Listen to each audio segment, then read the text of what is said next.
പ്രതിപക്ഷ നേതാവ് രാഹുൽ ഗാന്ധി അമേരിക്കയിലേക്ക് കുടിയേറിയ ഇന്ത്യൻ ജനത വമ്പിച്ച സ്വീകരണമാണ് അദ്ദേഹത്തിന് നൽകിയത്. വാഷിംഗ്ടൺ DC-യിലും ടെക്സാസിലും വിവിധ പരിപാടികളിലാണ് അദ്ദേഹം പങ്കെടുക്കുന്നത്.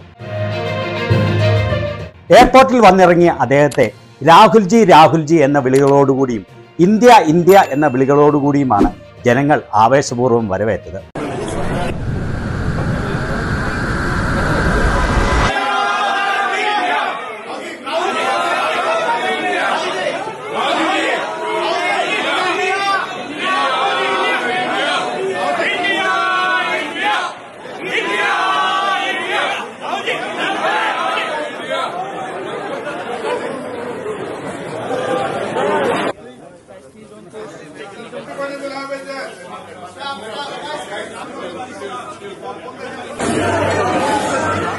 മോദിക്ക് പോലും സ്വപ്നം കാണാനാകാത്ത അത്ര വലിയ സ്വീകരണമാണ് അദ്ദേഹത്തിന് ഡാളസ് എയർപോർട്ടിൽ ലഭിച്ചത്. യൂണിവേഴ്സിറ്റി ഓഫ് ടെക്സാസ് ഡാളസിലെ വിദ്യാർത്ഥികളും ഫാക്കൽറ്റികളുമായി അദ്ദേഹം സംവദിക്കുന്നത് ഇതാ. Labor participation. It starts with a bad attitude Indian males have towards women. And I don't mean every single Indian male, but a large number of Indian males' attitudes towards women is just, it's ridiculous, right? So it starts there. And it's a particular way of thinking about women. And we see it in the political system, we see it in the business system, we see it everywhere. So I'm very big, number one, on political participation of women. A reservation bill to start with, ensuring that women get into business, ensuring that women are supported financially if they want to open their business, and then making sure that it is made easier for women to participate, right? Women have their own particular issues that you need to take care of before they can start to participate. So I think the first thing is of thinking of women the same way you think of men, right? That they can do anything men can do, if not better, and that they are equal and better in many, many things. Yeah.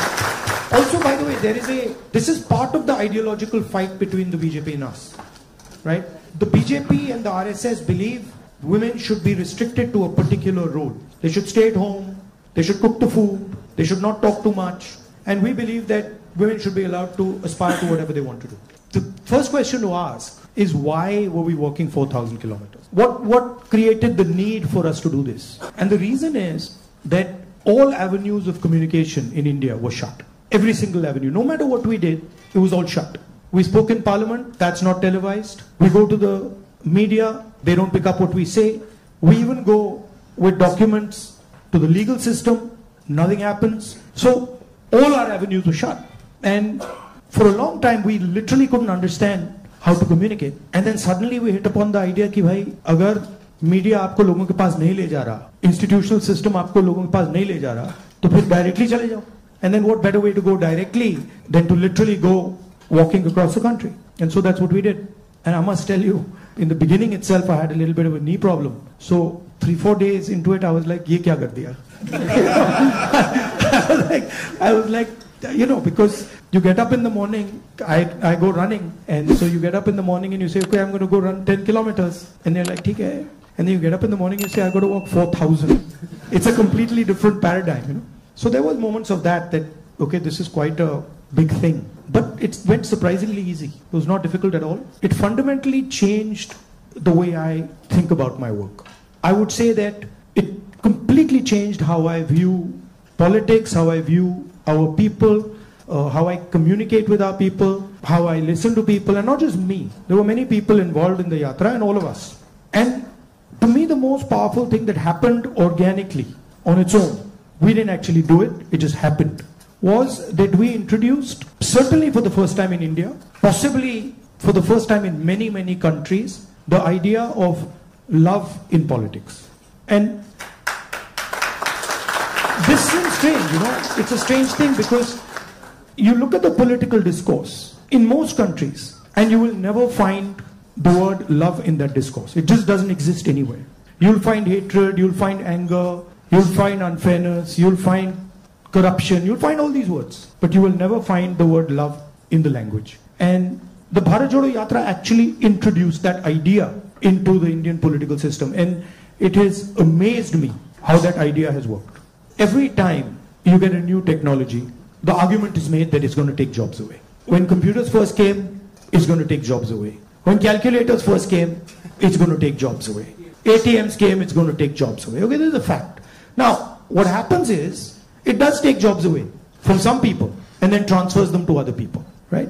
So, I'm not of the view that jobs will vanish, but different type of jobs will be created and different types of systems will benefit more or less. For example, the IT industry in India is going to have a real big serious problem because of AI. But I don't really think a Bajaj making scooters is going to have such a big problem. So it's going to hit different people differently.